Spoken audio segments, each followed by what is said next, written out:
أعوذ بالله السميع العليم من الشيطان الرجيم بسم الله الرحمن الرحيم الحمد لله رب العالمين والصلاة والسلام على أشرف الأنبياء والمرسلين سيدنا محمد وعلى آله وصحبه أجمعين سبحانك لا علم لنا إلا ما علمتنا إنك أنت العليم الحكيم قال رب اشرح لي صدري ويسر لي أمري واحلل عقدة من لساني يفقه قولي أما بعد Muslimin dan muslimat, hadirin hadirat yang dirahmati Allah Subhanahu wa taala sekalian. InsyaAllah pada malam ini kita sambung lagi pengajian kita daripada kitab Huraian Hadis Geoeskatologi, iaitulah hadis-hadis yang berkaitan dengan akhir zaman yang dihuraikan mengikut kedudukan geografi. Kita berada pada bahagian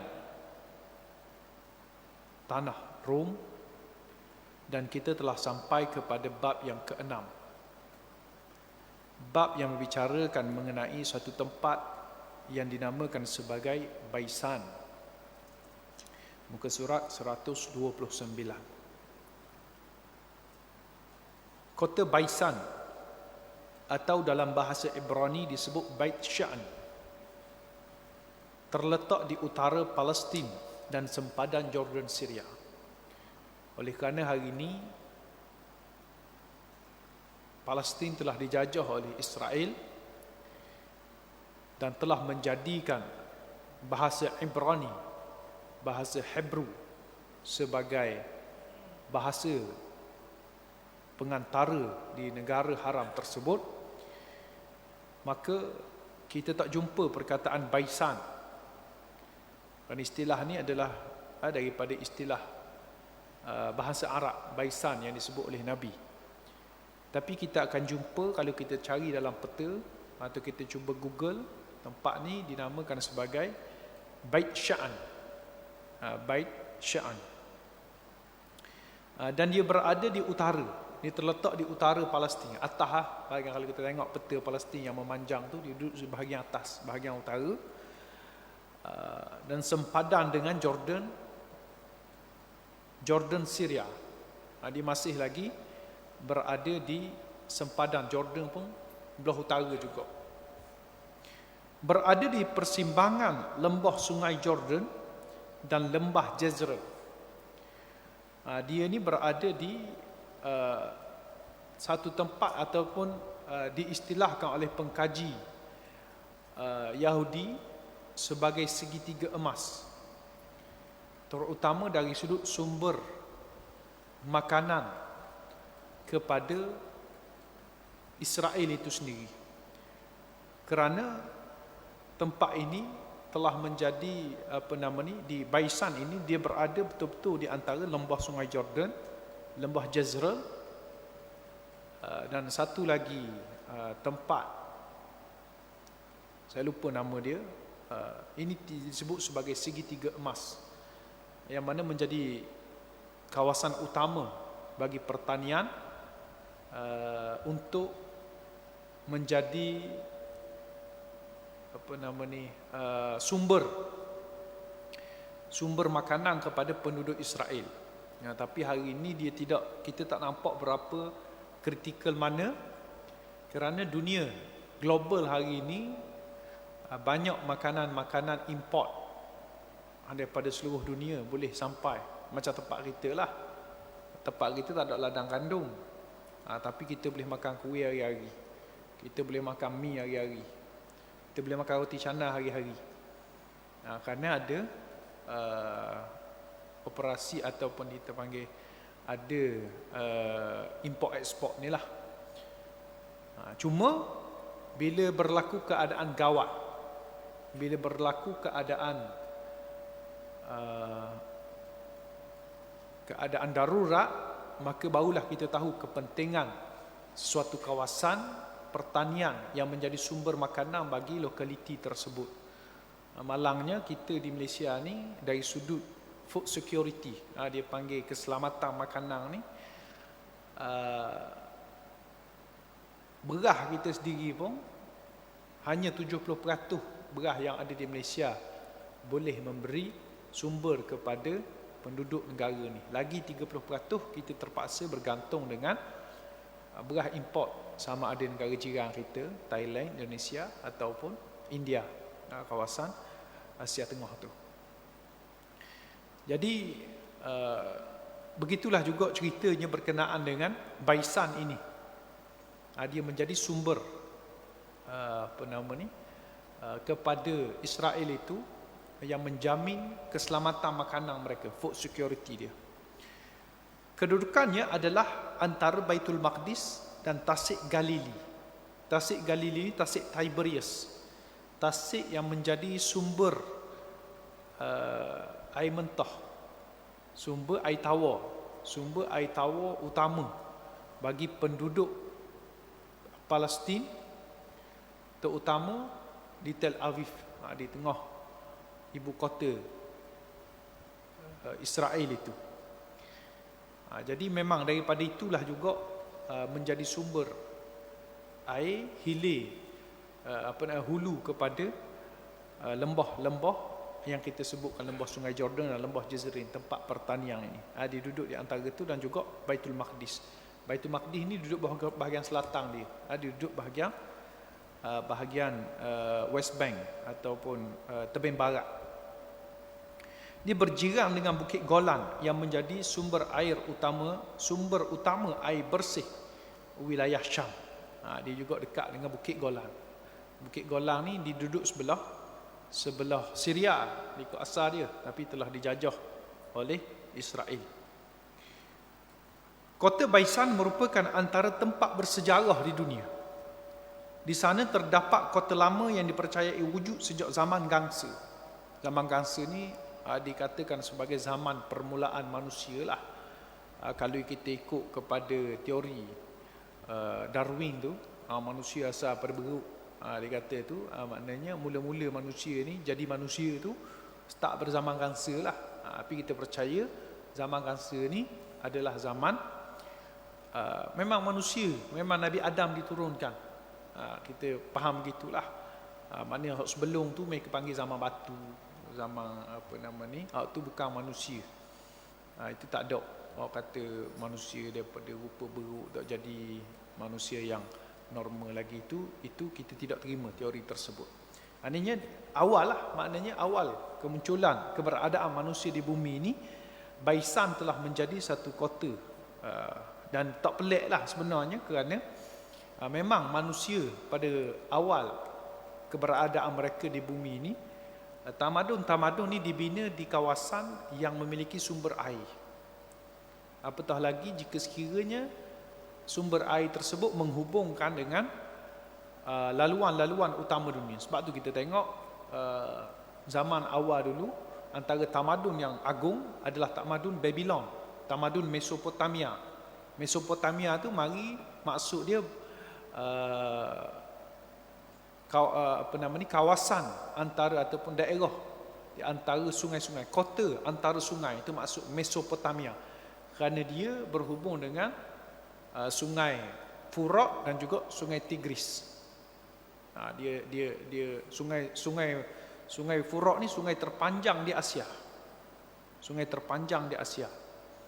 Sungai Tigris juga antara sungai terpanjang lah di dunia ni. Dan sebab waktu tu melalui air ni bukan sahaja menjadi sumber, tapi dia jadi pengangkutan utama orang untuk mengembara pada ketika itulah. Jadi tak pelik lah kalau Baisan ini juga menjadi penempatan awal manusia. Terdapat kesan peninggalan tamadun Firaun Mesir purba dan juga Greek di sana. Kita boleh melihat juga di sana ada peninggalan Firaun, peninggalan Greek. Walaupun kita tahu Firaun ni di Mesir, Greek ni di Athens, di Greece pada hari ini. Tapi kedua-dua kuasa ini juga dalam sejarahnya adalah kuasa penjajah. Mesir pernah menjajah kawasan Syam Begitu juga dengan Greek, mereka pernah menjajah kawasan-kawasan di zaman, terutama di zaman Alexander the Great. Kita tahu. Menjadi penempatan bangsa Kanaan yang terkenal dalam sejarah. Bangsa Kanaan ini juga adalah keturunan Nabi Ibrahim alaihissalam. Jadi Nabi Ibrahim pun memang ada sejarah berhijrah ke Palestin, yang kita tahu, dan dialah bapa pembuka kota Palestin sebenar. Bila kita nak mendakwa Palestin ini milik siapa, kita kena kembali, kalau nak tengok dari sudut sejarah lah, kembali kepada Nabi Ibrahim itu sendiri, dan Nabi Ibrahim adalah beragama Islam. Selepas era kolonialisasi, kota Baisan menjadi kawasan majoriti Yahudi. Jadi cerita hari ini kita semua tahulah, lepas pada jatuhnya ataupun berpecahnya jajahan naungan Osmaniyah ni, terutama kawasan yang berada di bawah naungan wilayah Hijaz masuk di Syam ni, jatuh terpisah daripada Osmaniyah kerana perang Arab Turki, revolusi Arab lawang Osmaniyah Turki. Lepas pada tu British yang buat perjanjian bantu orang Arab lawang Osmaniyah ni ambil Palestin ni dalam pembahagian Sykes-Picot. Sykes-Picot ni dia bagi antara Perancis dengan British. Jadi British ambil kawasan Palestin ni, dan dalam waktu yang sama mereka buat satu perjanjian dinamakan sebagai Deklarasi Balfour. Dia buat perjanjian dengan Zionis untuk membenarkan orang-orang Yahudi untuk masuk membina penempatan di dalam Palestin itu sendiri, dan itulah titik penjajahan orang-orang Yahudi ke dalam Palestin bermula tahun 1917-1916. Jadi oleh kerana itulah bila kita lihat hari ini majoriti penduduk di kawasan tersebut adalah Yahudi, walaupun asalnya sebelum tu adalah orang-orang Islam lah. Mereka ni ada yang beli tanah, ada yang halau orang Islam, macam-macam lagi lah. Jadi ramai majoriti Yahudi di situ.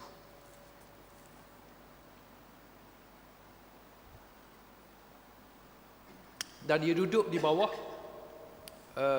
pentadbiran Israel lah. Pentadbiran Palestin hari ni dia dua je, Tebing Barat dan juga Semenanjung Gaza. Ni sahaja yang orang Islam berkuasa. Itu pun di Tebing Barat ni tidak ditadbir oleh kerajaan yang berfikrah Islam. Dia berfikrah nasionalis Arab di bawah kerajaan Fatah. Jadi isu-isu melibatkan keagamaan tidak berapa dititik berat. Mereka lebih titik beratkan perjuangan bangsa Arab itu sendiri. Jadi nak solid yang memperjuangkan Islam ni sekarang ni adalah di Gaza sahaja. Manakala Baisan ni berada di luar Tebing Barat, berada jauh daripada Gaza, dia duduk bawah takbiran Israel. Kota lama ini indah dan subur dengan kebun kurma dan bermacam hasil pertanian, macam kita sebut tadilah. Mengikut maklumat yang diterima dari penduduk Palestin, kurma di Baisan kini masih lagi berbuah. Malangnya, penghasilan kurma menurun dengan mendadak berbanding sebelum ini. Memang di sana tu terkenal dengan kebun kurma. Kalau kita katakan kurma paling berkualiti, kurma Ajwa Madinah ada kurma paling mahal. Tapi kurma, kalau kita rajin makan kurma besar-besar, kurma Mekjul orang panggil, ataupun kurma yang dijadikan balah. Kalau di kedai tu ada orang panggil kurma ais lah, apa sebagainya. Kurma besar. Ajwa ni kecil ya, bulat-bulat. Ada di Madinah.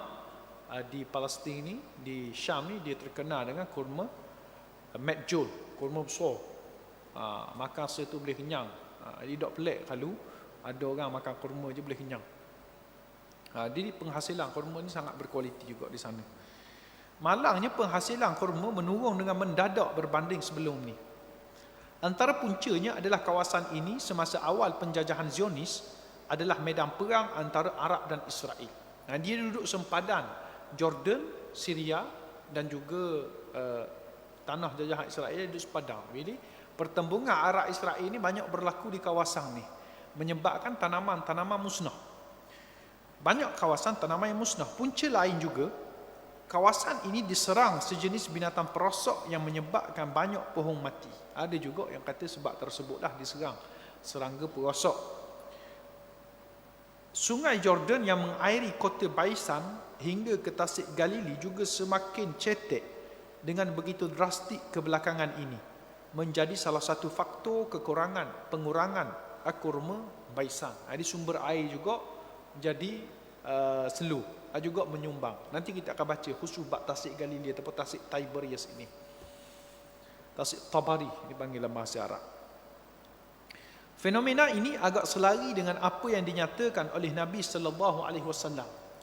Menurut Fatimah binti Qais radhiyallahu anha, selepas Rasulullah sallallahu alaihi wasallam menunaikan salat berjamaah di Masjid Nabawi, baginda memerintahkan agar setiap orang kekal berada di tempat solat masing-masing. Nabi lepas mayang asar tu, dia suruh stay dulu, duduk dulu, jangan pergi mana-mana lagi. Kemudian Nabi bersabda, "Inni wallahi ma jama'tukum li raghbatin wala li rahbah, walakin jama'tukum li anna Tamim ad-Dari kana rajulan nasraniyya faja'a fabaya'a wa aslam wa haddathani hadithan وافق الذي كنت أحدثكم عن مسيح الدجال حدثني أنه ركب في سفينة بحرية مع 30 رجلا من لقم وجذام فلعب بهم الموج شهرا في البحر ثم ارفعوا أي التجأوا إلى جزيرة في البحر حتى مغرب الشمس فجلسوا في أقرب سفينة وهي سفينة صغيرة فدخلوا الجزيرة فلقيتهم دابة أهلب كثير الشعر لا يدرون ما قبله من دبره من كثرة الشعر فقالوا ويلك ما أنت فقال أنا الجساسة قالوا وما الجساسة قال أيها القوم انطلقوا إلى هذا الرجل في الدير فإنه إلى خبركم بالأشواق قال لما سمت لنا رجلا فرقنا أي خفنا منها أن تكون شيطانة قال فانطلقنا سراعا حتى دخلنا الدير فإذا فيه أعظم إنسان رأيناه قد خلقه وأشده وثاقا مجموعة يداه إلى عنقه ما بين ركبتيه إلى كعبيه بالحديد قلنا ويلك ما أنت قال قد قدرتم على خبري فأخبروني ما أنتم قالوا نحن أناس من العرب ركبنا سفينة بحرية فصادفنا البحر حين اغتلم فلعب بنا الموج شهرا ثم ارفعنا إلى جزيرتك هذه فجلسنا في أقربها فدخلنا الجزيرة فلقيتنا دابة أهلب كثير الشعر لا يدري ما قبله من دبره من كثرة الشعر فقلنا ويلك ما أنت فقالت أنا الجساسة قلنا وما الجساسة قالت أعمدوا إلى هذا الرجل في الدير فإنه إلى خبركم بالأشواق فأقبلنا إليك سراعا وفزعنا منها ولم نأمن أن تكون شيطانة فقال أخبروني عن نخل بيسان قلنا عن أي شأنها تستخبر قال أسألكم عن نخلها هل يثمر قلنا له نعم قال أما إنه يوشك أن لا تثمر قال أخبروني عن بحيرة الطبرية قلنا عن أي شيء تستخبر قال هل فيها ماء قالوا فيها هي كثيرة الماء قال أما إن ماءها يوشك أن يذهب قال أخبروني عن عين الزغر قالوا عن أي شأنها تستخبر قال هل في عين الماء في العين ماء وهل يزرع أهلها بماء العين قلنا له نعم هي كثيرة الماء وأهلها يزرعون من مائها قال أخبروني عن نبي الأميين ما فعل قالوا قد أخرج من مكة ونزل يثرب قال أقاتله العرب قلنا نعم قال كيف صنع بهم فأخبرناه أنه قد ظهر على من يليه من العرب وأطاعوه قال لهم قد كان ذلك قلنا نعم قال أما إن ذاك خير لهم أن يطيعوه وإني مخربكم عني إني أنا المسيح وإني أوشك أن يؤذن لي في الخروج فأخرج فأسير في الأرض فلا أدع قرية إلا هبطتها في 40 ليلة غير مكة وطيبة فهما محرمتان علي كلتاهما وكلما أردت أن أدخل واحدا أو واحدا منهما استقبلني ملك بيده السيف سلطة يصدني عنها وإن على كل نقب منها ملائكة يحرسونها قال رسول الله صلى الله عليه وسلم وطعنا بمخصرته في المنبر هذه طيبة هذه طيبة هذه طيبة يعني المدينة ألا هل كنت حدثتكم ذلك قال الناس نعم. Hadis ni agak panjang, cerita tentang Kota Baisang dan beberapa tempat lain lagi yang berkait dengan kedudukan geografi yang kita akan bincang dalam bab-bab seterusnya. Maksud dia apa? Demi Allah, Nabi ni lepas dia kupur kan, dia berkata, demi Allah, sesungguhnya aku mengumpulkan kamu bukanlah untuk satu khabar gembira atau khabar buruk. Aku kupur ni bukan nak beri ketakutan atau nak beri apa, tetapi aku mengumpulkan kamu kerana Tamim Ad-Dari, kerana seorang lelaki bernama Tamim Ad-Dari yang dahulunya seorang Nasrani, seorang Kristian, kini telah memeluk Islam dan berbai'ah kepadaku. Orang Tamim Ad-Dari ini asal Kristian, masuk Islam.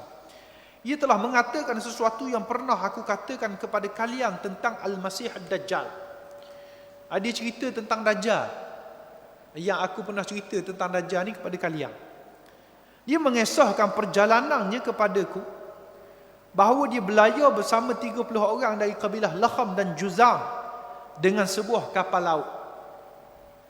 Dia pergi berlayar dengan 30 orang. Kemudian mereka terumbang-ambing oleh ombak selama 1 bulan. Jadi bila duduk tengah laut ni, tiba-tiba mari ribut. Mari ribut sebulan terumbang-ambing di tengah laut. Hingga mereka terdampar di sebuah pulau di tengah laut, di kawasan tempat terbenamnya matahari. Maknanya dia hanyut sampai ke sebelah barat lah. Dia hanyut sampai ke sebelah barat. Lalu mereka berehat di satu tempat yang dekat dengan kapal. Jadi mereka pun bila terdampar situ, mereka pun turun berehat dekatlah, tak lari jauh daripada kapal mereka tu. Kemudian mereka mendarat di pulau tersebut dan bertemu dengan satu makhluk yang berbulu lebat. Jumpa makhluk aneh, binatang pun benda tak tahu, tapi bulu lebat. Sehingga mereka tidak dapat menganggarkan mana ekornya, mana kepalanya, kerana tertutup oleh bulunya yang terlalu banyak. Paling lebat sangat ni, tak tahu muka alik mana, belakang alik mana. Mereka berkata, celaka jenis apakah ini? Wailak, maknanya lafaz terkejut. Dalam istilah diterjemah tercelaka. Benda-benda ni, dia kata. Ia menjawab, saya adalah Al-Jassasah. Dia kata dia ni nama Al-Jassasah. Mereka bertanya apa Jassasah. Mereka tak pernah tengok makhluk ni, mereka tak pernah dengar nama ni. Jadi mereka tanya, kenapa Jassasah? Tanpa menjawab soalan mereka. Dia tidak jawab.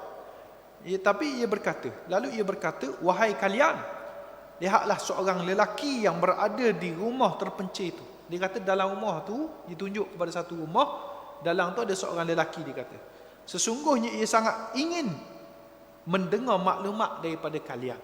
Nak jumpa kalian sangat, nak dengar maklumat daripada kalian. Makna di Nun tu tempat terpencil, tempat pula yang tahu mana ni ada seorang lelaki dalam tu. Tempat tu ada orang lelaki. Dan bila mari manusia juga yang sama spesies dengan manusia tu, jadi binatang ditunjuk ada spesies macam gemuk ni, seorang lelaki dalam tu nak jumpa sangatlah spesies macam gemuk ni, nak jumpa sangat daripada manusia ni, nak dapatkan maklumat. Tamim Ad-Dari berkata, ketika ia menjelaskan kepada kami tentang lelaki itu, kami pun terkejut kerana kami menyangka bahawa ia adalah syaitan. Jadi takutlah, dua binatang nak tengok, suruh pergi ke rumah tu pula ada lelaki apa-apa, jadi pelik. Mungkin dia fikir ni syaitan, ni jin ni. Lalu kami akan berangkat sehingga kami memasuki rumah tersebut. Jadi dia pun dalam keadaan takut, terkejut, pergi jugalah. Di sana terdapat seorang manusia yang paling besar yang tidak pernah kami lihat sebelum ini. Dia pergi dia tengok ada manusia, tapi rupa dia sangat besar. Mungkin besar nak dibandingkan dengan kaum Arab lah. Tapi mungkin ada lagi kaum yang lebih besar pada tu, yang dia tak pernah berjumpa. Dia dikata hak dia tak pernah tengok. Sebab mungkin dia orang Arab, dia biasa tengok orang Arab je lah. Wallahu a'lam. Jadi manusia ni dalam keadaan tangan terikat sangat kuat. Dia ni jumpa ni manusia tubuh besar, tapi tangan terikat dengan kuat. Kedua-dua tangannya terikat ke bahunya, serta antara dua lutut dan kedua-dua mata kakinya terbelenggu dengan besi. Jadi kena ikat lah, tangan kena ikat, kaki kena ikat dengan besi. Jadi sebab itulah dia tak pergi ke mana-mana, tapi ada di situ, masih hidup. Bila orang mari kat dia nak jumpa sangatlah, baik dia tak nak pergi kat orang.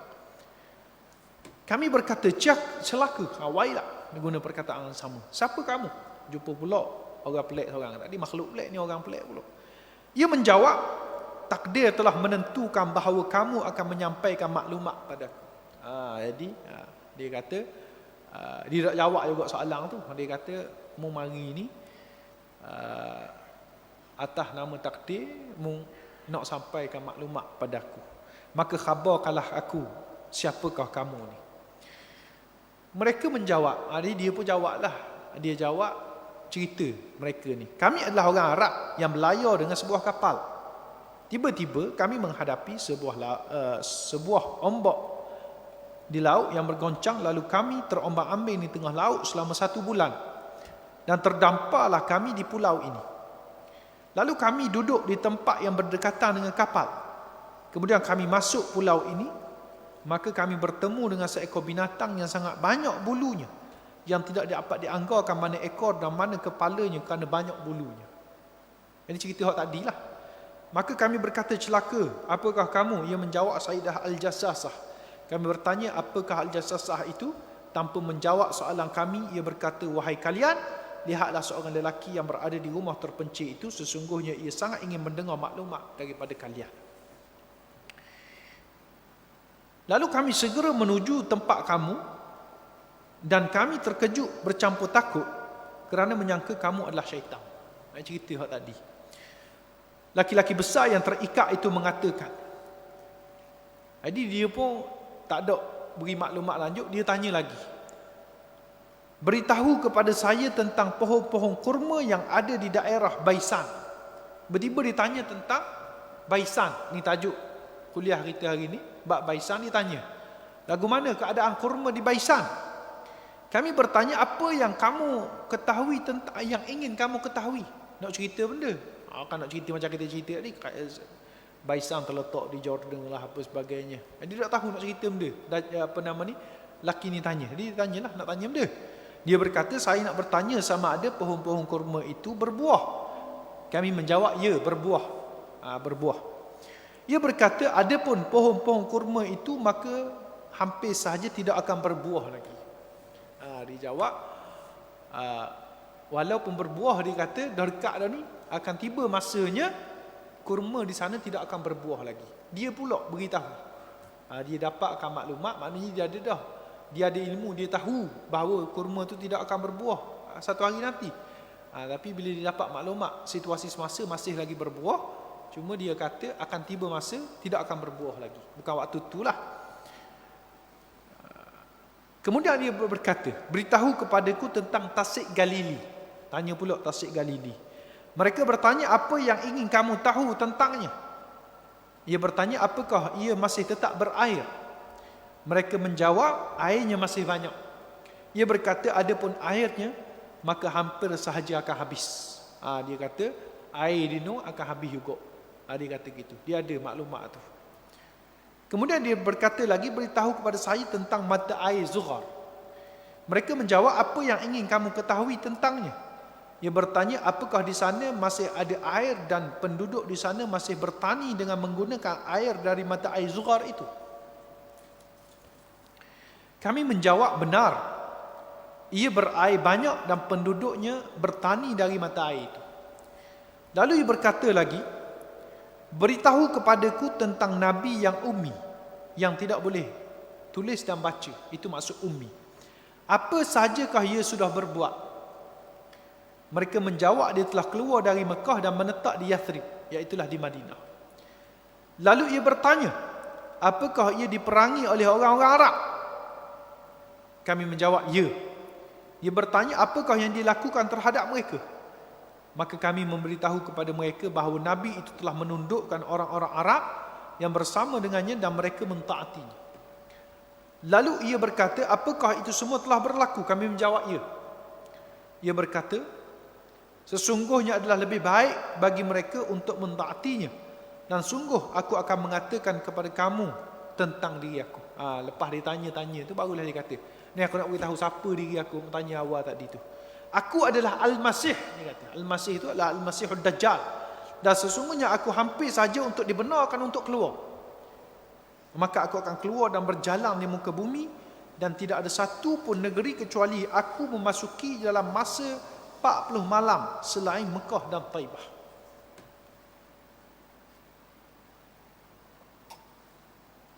Jadi dia beritahu, dia ni Dajjal. Dia akan keluar satu hari nanti. Dan dia akan keluar ke seluruh dunia. Dia akan pergi ke seluruh dunia, kecuali dua tempat dia tak boleh masuk, iaitulah Mekah dan Taibah. Kedua-dua negeri ini terlarang bagi aku. Setiap kali ingin memasuki salah satu dari negeri ini, maka aku dihadang oleh malaikat yang di tangannya ada pedang berkilau dan sangat tajam untuk menghambat kau dari dua-dua negeri tersebut. Dan di setiap jalan-jalan yang ada di kota Madinah terdapat malaikat yang menjaganya. Jadi Taibah itu maksudnya Madinah lah. Fatimah berkata, Rasulullah sallallahu alaihi wasallam bersabda sambil menghentakkan tongkatnya di atas mimbar, inilah Taibah, inilah Taibah, inilah Taibah. Maksudnya kota Madinah lah. Bukankah aku sudah menyampaikan kepada kamu tentang hal itu? Para sahabat menjawab, benar.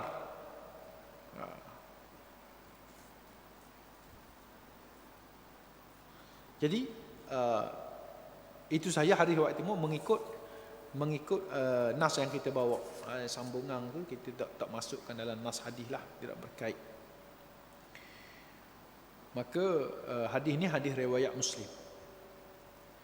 Perkara pertama yang kita harus percaya dari hadis ni, sebenarnya Dajjal adalah sebahagian dari makhluk manusia. Bila kita tengok daripada hadis ni, kita boleh memahami, mengikut nas hadis ni, Dajjal ni manusia. Disebut dalam hadis ni rajulun, seorang lelaki, manusia lah. Dia bukan binatang, bukan benda. Kalau binatang tu dia akan sebut je lah, macam ke Al-Jassasah tu, bab orang macam-macam dia kata, Dajjal ni binatang lah, Dajjal ni virus lah, Dajjal ni apa sebagainya. Jadi hadis ni antara banyak-banyak hadis yang menunjukkan bahawa Dajjal ni manusia macam kita. Macam kita. Dajjal juga sudah lama hidup. Cuma pada zaman Nabi SAW dia dibelenggu dan tidak dapat keluar. Jadi dia manusia cuma hidup panjang dan ditangkap, dibelenggu dan tidak dibenarkan keluar, tak dapat keluar daripada tempat dia tu.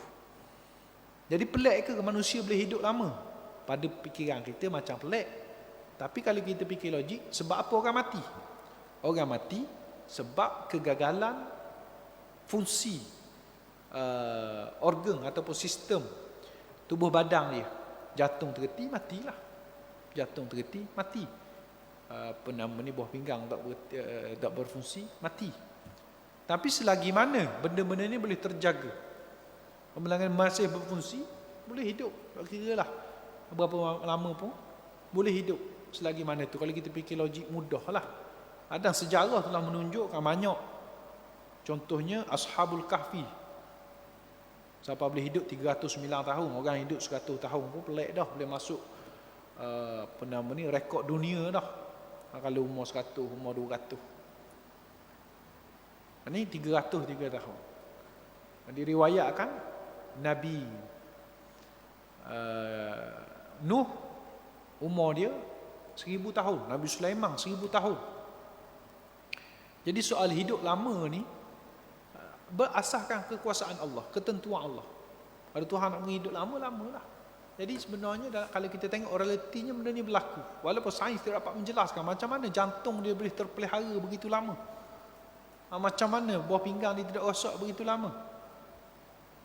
Jadi benda-benda ni mungkin mengikut perubatan moden kita ni kita tak dapat untuk cari jalan macam mana nak panjangkan usia sampai setara tu.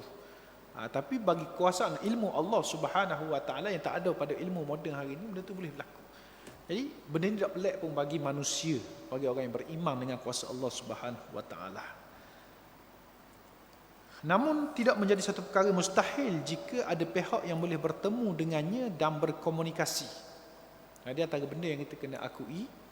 Maknanya bila Tamim Ad-Dari ini boleh jumpa dengan Dajjal dan boleh bercakap dengan dia, ia memberi indikator, petunjuk bahawa manusia lain boleh jumpa dengan dia. Walaupun dia tak boleh keluar kepada manusia, tapi manusia lain boleh jumpa, boleh pergi cari dia. Jadi itu adalah benda yang boleh kita faham. Malah menjadi pengikut yang menjalankan segala perancangan walau sebelum tiba waktu dia dibebaskan. Jadi tak peliklah kalau kita duk fikir. Sebab apa hari ini ada pihak yang sangat obses menantikan kemunculan Dajjal, terutama sekali kaum Yahudi. Dan dikatakan oleh Nabi, Dajjal ni berketurunan Yahudi. Dan mereka juga ada kepercayaan bahawa Dajjal ni akan muncul memimpin orang Yahudi menguasai dunia. Dan itulah yang menjadi hujah utama mereka berjaya lobby orang-orang Yahudi di seluruh dunia untuk kembali ke Palestin, jajah Palestin itu, dan cubaan untuk menawan Baitul Maqdis dan meruntuhkannya, nak tegakkan Haikal Sulaiman, kuil Sulaiman yang akan menjadi singgahsana bagi pemerintahan Dajjal ini. Ini kepercayaan Yahudi. Maka mari mana kepercayaan ni? Apa mereka buat kerja dengan Dajjal? Dajjal belum muncul lagi, mereka nak sedia dah. Maka boleh jadi ada pihak-pihak mereka yang pernah bertemu dengan Dajjal, dan Dajjal yang ajar benda ni, di samping membuat kerosakan, fitnah-fitnah yang berlaku ni. Dalam hadis pun kita baca sebelum ni, selepas ni kita akan jumpa juga, kitab dulu kita baca, fitnah-fitnah macam-macam akan berlaku sebelum munculnya Dajjal. Kekeliruan, apa sebagainya. Walaupun Dajjal tak muncul lagi, tapi fitnah-fitnah, penipuan-penipuan, benda-benda yang akan dibawa oleh Dajjal tu sudah dibawa sebelum kemunculan dia. Siapa yang ajar? Mungkin Dajjal tu sendiri. Dan siapa yang macam mana mereka boleh bawa agenda Dajjal? Mungkin ada pihak yang telah bertemu dengan dia. Kerana itu bukan satu perkara yang mustahil, kerana Tamim Ad-Dari telah berjumpa dengan dia. Banyak perkara misteri dan tidak masuk akal berkenaan hadis ini. Jadi kalau kita fikir-fikir, banyak tak logik lah. Bagaimana Dajjal yang bakal muncul akhir zaman sudah hidup zaman Nabi? Kita fikir pelik. Orang hidup zaman Nabi ni, para sahabat tak ada seorang dah. Ada seorang, tabi'in pun tak ada dah. Tabi'in pun tak ada dah. Kita generasi keberapa dah nak dibanding dengan Nabi tu? Tak ada dah. Kita setakat kita hidup pun jarang-jarang sangat hok dang ketuk nyang. Biasanya kalau ada pun ayah ngetuk lah, pekat ibu bapa dah pekat tuk tok ki je. Pekat tok nyang susah dah. Kalau dang moyang-moyang kita lah. Kalau ada bertuah lah kita sempat. Level tu je. Pergi ke atas lagi tu tak sempat ada hidup sejamak. Jadi kita fikir kadang-kadang tak logik. Ikut ilmu kita lah. Macam mana orang zaman Nabi tu boleh hidup, boleh muncul akhir zaman. Tak muncul ke zaman kita. Mungkin zaman anak kita, mungkin zaman cucu kita. Jadi ini kita kira satu benda yang kita tak boleh nak terima kan. Bagaimana binatang boleh berkata-kata? Tu segi isu jasasah tadi tu. Dia ni binatang, bulu lebak, tapi boleh bercakap, cak tunjuk pula. pergi ke situ apa sebab. Bahasa apa dia bercakap tak diceritakan pula, tapi boleh berkomunikasi dengan orang Arab. Ini pelik. Bagaimana pulau tersebut tidak dapat dikesan walaupun teknologi yang sangat canggih hari ini. Dan bagaimana kalaulah kata betul wujud, kalau kita baca hadis yang lain disebut apa nama ni, Nabi kata tempat Dajjal itu terletak di antara Laut Syam dengan Laut Yaman. Disebut di kawasan tersebut. Tapi macam mana tak boleh jumpa? Macam mana tidak boleh berjumpa? Walau bagaimanapun kita sebagai orang Islam perlu percaya bahawa setiap perkara yang datang dari hadis sahih adalah benar. Akhirnya kita walaupun kita tak boleh nak fikir, kita kena akui akal kita ni terbatas. Ilmu manusia ni terbatas. Hak lain tu, hak kita tak boleh nak capai di akal, itulah namanya iman. Percaya tanpa nampak. Percaya tanpa apa nama ni, maklumat yang jelas. Tak boleh nak kesang dengan panca indera, tapi kita beriman, kita percaya kerana yang menyampaikan itu adalah yang benar, as-siddiq al-amin, itu Nabi SAW. Maka kita beriman sahaja. Itu sikap kita lah. Menurut hadis Nabi SAW di atas juga, hadis yang kita baca tadilah, antara tanda kemunculan Dajjal adalah kurma di kota Baisan tidak lagi berbuah. Ini satu topik lagi lah, kita nak kembali kepada Baisan. Disebut tentang kawasan Tasik Galili, air mata Zughar, itu kita bincang kalian lah. Cuma nak fokus hari ni tentang kurma di kota Baisang tidak lagi berbuah. Jadi ulama kata sebelum kemunculan Dajjal ni akan berlaku benda yang Dajjal akan sebut tu dululah. Antaranya kurma di kota Baisang tidak lagi berbuah, menandakan ketandusan kota tersebut. Ia berlaku selari dengan Tasik Galili yang tidak akan lagi berair, namun tidak dinyatakan secara jelas apakah keadaan mata air Zughar. Jadi kalau kita perasan hadis tadi, Dajjal tanya je, mata air Zughar lagu mana? Adakah dia masih supply air kepada penduduk apa sebagainya? Tapi Dajjal tak beritahu apa keadaan dia, akan jadi tak ada air pula lepas ni, dia tak sebut pun. Fenomena ketandusan dan kemarau adalah antara kejadian yang mendekati zaman keluarnya Dajjal.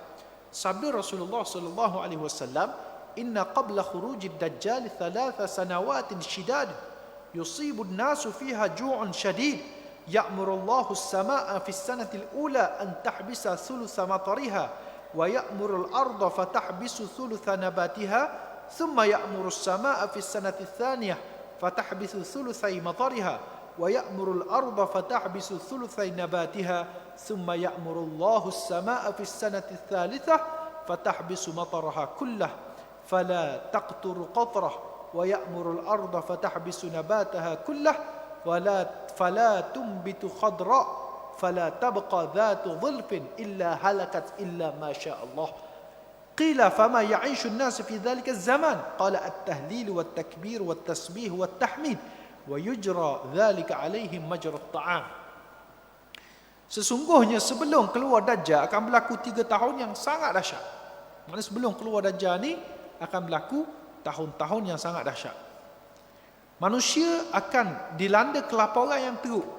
Allah memerintahkan langit menghentikan 1/3 hujan dan memerintahkan bumi menahan 1/3 tumbuhan. Per tahun kedua, dia akan memerintahkan langit menghentikan 2/3 hujan dan memerintahkan bumi menahan 2/3 tumbuhan. Per tahun ketiga, Tuhan akan memerintahkan langit menghentikan keseluruhan hujan dan bumi menahan keseluruhan tumbuhan. Kesemua tanah akan kering, kontang dan tandus. Itu keadaan berlaku 3 tahun sebelum keluarnya Dajjal. Sahabat bertanya, apakah makanan manusia pada ketika itu? Ada keadaan terdesak nak makan ke mana? Bagi dia menjawab, tahlil, takbir, tasbih dan tahmid. Perkara tersebut akan dapat menggantikan makanan. Hadis riwayat Ibnu Majah. Ini juga hadis yang logik juga kalau kita fikir. Berzikir-berzikir je boleh walaupun tak makan. Mana kita tak makan pun kalau berzikir tak mati. Ikut apa yang Nabi sebut ni. Tak logik macam kita fikir.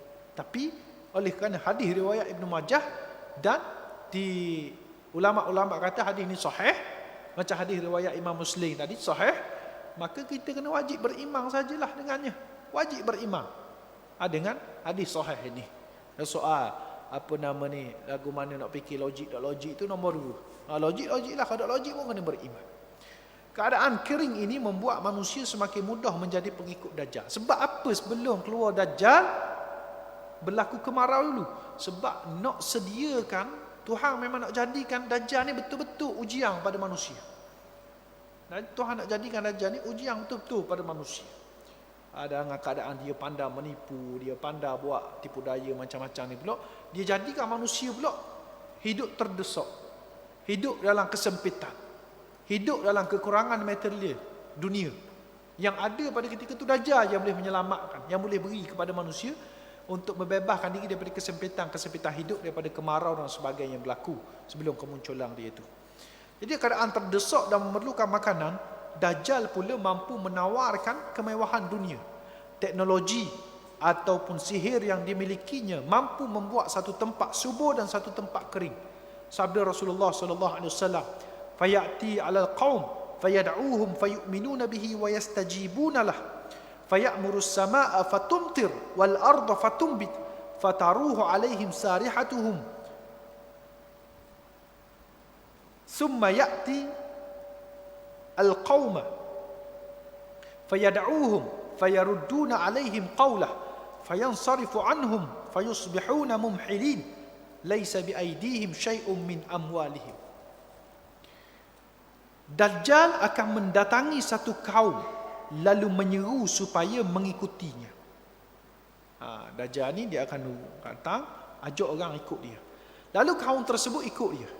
Maka dia memerintahkan langit untuk hujan dan bumi untuk mengeluarkan tumbuhan. Jadi balasan orang ikut dia tu, dia seolah-olah boleh mengarahkan langit turun hujan.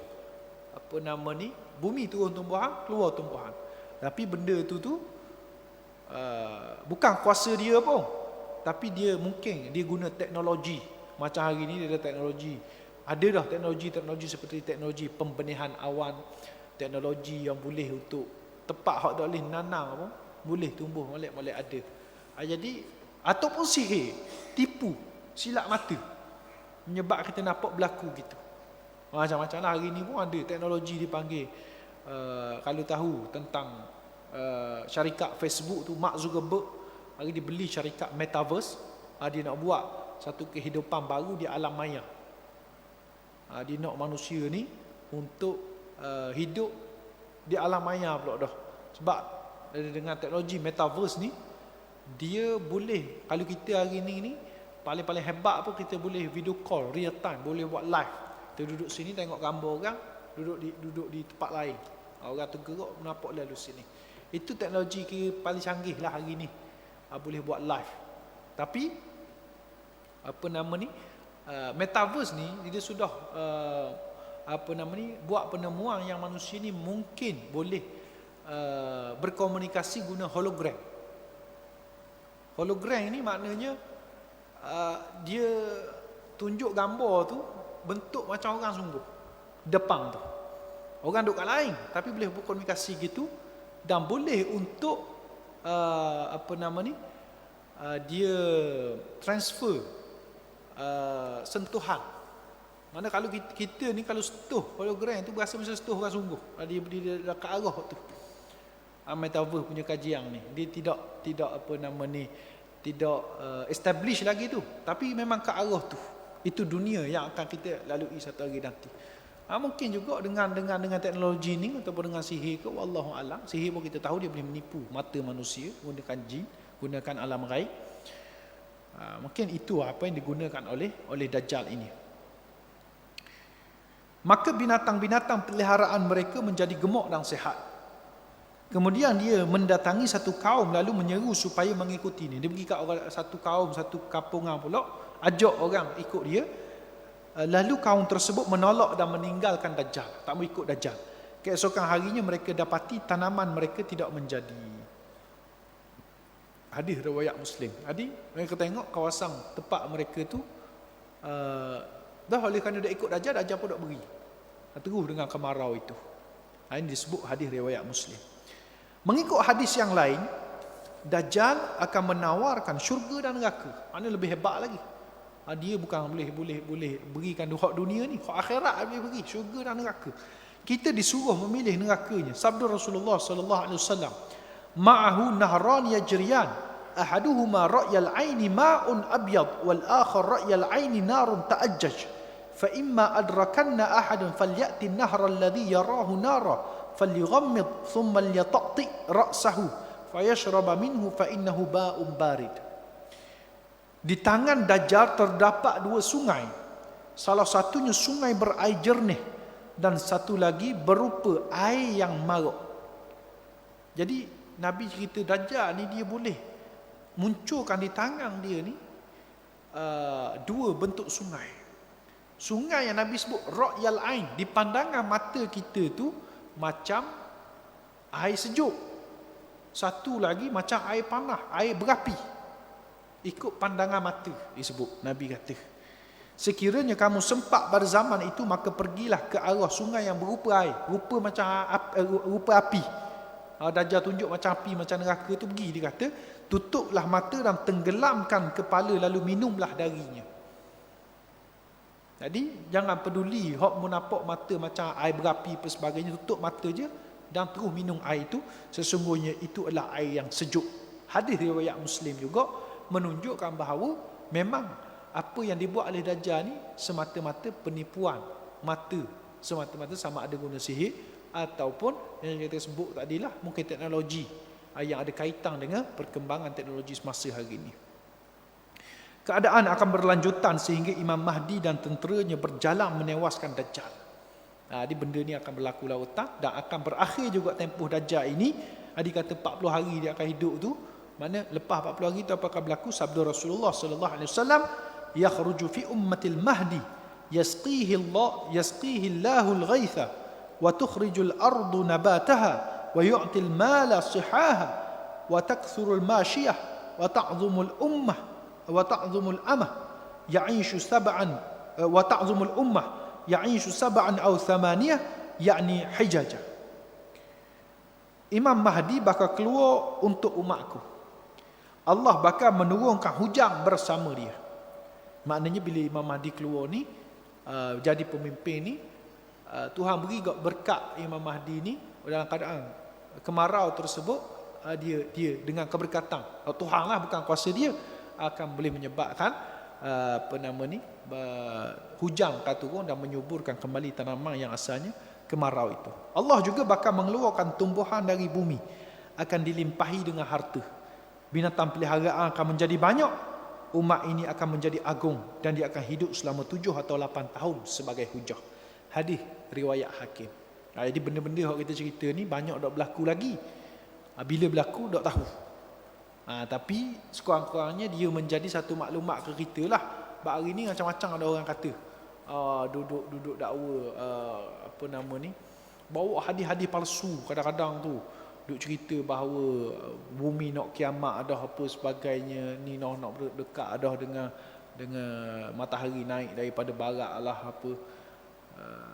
Siapa ada orang hok pergi lari situ sini jual rumah, berhenti kerja kerana takut. Tapi kalau kita rujuk pada hadis ni, contoh hadis yang terakhir kita baca tu, lepas Imam Mahdi muncul ada 7-8 tahun lagi dia hidup.